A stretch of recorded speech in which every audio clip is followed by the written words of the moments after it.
Hey, hey, Taylor.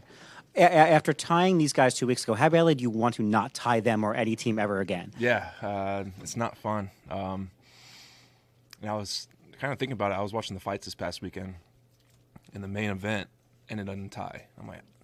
How, how shitty would it be to get your ass beat for 25 minutes and end in a tie? And I kind of went back to our game. And I was like, that's kind of what we did. So, ties aren't fun. Obviously, they're better than the loss, but the goal is to go out there and win. So that's what we're looking forward to. What can you do when you know the margin of error against a team like the Giants is so small? What can you do now that you've had the bye week, a little bit of time off, to have a better result this time around? I think we just do more of the same. It's just connecting on when we need to connect. I missed the throw to Logan early for a touchdown.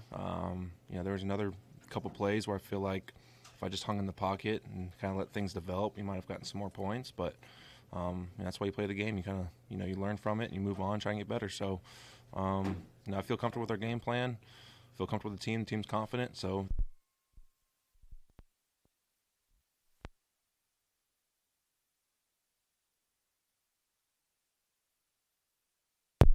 Well, I wanted to go spend time with my nephew. Last time I saw him, he could barely crawl, and now he's running around like a maniac. So it was a good time to spend a lot of time with him. And obviously I'm on that couch watching TV, and my sister thinks it's funny to post it. So I kind of rolled with it. And what have you just kind of noticed from the offensive line of how they kind of gelled? I guess it started maybe with the switch at quarterback, but there are other things going on there as well. What have you kind of just made of their improvement? They do a great job from top to bottom, and I think it starts with Masco. He does a good job of preparing those guys and making sure they all know what they're doing. And so again, there's been a lot of moving parts there this year, and they continue to do well. So I think it starts with Masco and how he prepares them, and how they go out and practice. So again, it's a credit to those guys. The last time you guys were in prime time obviously went really well. What is it about those under the lights games where you guys seem to have extra juice, and then what do you expect the atmosphere to be like at FedEx on Sunday night? Yeah, so primetime games are a lot of fun. Those are the games that you dream of as a kid. You want to play in front of everybody, the whole world's watching, and it's an opportunity for you to showcase, as a team, what you guys got. So guys get really excited for that. What's the second part of your question? I didn't hear it, sorry. What do you expect the atmosphere to be like at FedEx? Hopefully we have more fans than the Giants. I remember last year, the Thursday night game, it was pretty much 50-50. So hopefully, our guys come out Sunday night and make some noise. So again, it'll be a crazy atmosphere, and again, both of our teams are fighting for a playoff spot. So it's gonna be a big one. Sure, looks good. How are initial sales going? Going really well. Terry's going to get a nice little deal for his foundation, but a lot of people are buying them, so it's a good deal. You had the fourth down conversion with Curtis in New York, a couple of them in Indy. What about you guys in that situation late is clicking, and what do you like about throwing to him in those spots? I like throwing to him in general. Anytime the ball's in Curtis's hands, it's very fun to watch. He has the ability to break one off at any moment. So I wouldn't say just fourth downs is where we're clicking, but he does have a knack of getting open, find that open spot. And again, if you give him the ball, you have full trust that he's going to catch it and get the yards he can. So he's continuing to do a great job out there. You've talked about studying hard but not doing too much. How do you approach the bye week in terms of letting yourself rest but also trying to look back too? Yeah, I pretty much left everything here. I took some stuff home from the Giants, kind of look over it throughout the week, but not do too much. I kind of want to get away, kind of let my life relax a little bit. But Sunday came and I was watching football. I was watching the Giants-Eagles. So, that's what the bye week's for. Is we've had we played 14, 13 games plus those 3 preseason games plus training camp. So we've been at it for 20 weeks straight. So hopefully all those guys kind of just left it here and got off their feet and relaxed a little bit. Is there anything you want to change coming out of the bye, or are you like, hey, we're rolling, let's stick with the formula that we've got? I think the formula we got is great. There's a couple of things personally that I wanted to kind of polish up, which I worked hard today at practice with. I think if I can do that, we'll have a better opportunity to score some points. So, but like you said, the formula's been working. So if we stick to it and just execute the game plan, I think we'll be right. What's the challenge in facing that front? Because in the first game, there are times where it seemed like, some guys are coming free because the line might go this way or that. What is it? How difficult is that front to face just because of what they do? Yeah, so they have a bunch of different looks, a bunch of different exotic looks too, and they bring a bunch of different exotic blitzes. So you have to be aware of where the line's going, where you're hot. You have to know all that on every single play. So yeah, it can get difficult at times, but at the same time, there's a trade-off to that. Sometimes they do that and they get out of place. So it's all about execution.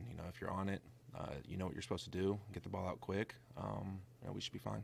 And then with Jahan, he, the first couple games back, not as much action, a lot more last game. Was that a function of him maybe getting more comfortable coming off that hamstring injury, or was there something else going on? And if that's the case, what does that mean down the stretch? It could be a little bit of both. Just the way the Giants play, they like to bring a lot of blitzes and they like to play a lot of man coverage. So, us as an offense, we like man coverage. We feel like we have receivers that can run away from guys and that can make good plays. So whenever you have Jahan one-on-one or Terry or Curtis or any of those guys, you feel comfortable with it. But obviously him having a better feeling hamstring definitely helps as well. As a quarterback who's mobile and been known to run, what do you make of Daniel Jones? He's had a lot of success, especially against you guys, being able to run. What do you kind of make of his ability on the ground? Yeah, it's obviously a weapon that he utilizes really well. I think last year against us, that Thursday night game, he ran for close to 100. Last week he was up there as well. But again, our defense is doing a great job of keeping them to less points than us, or same amount.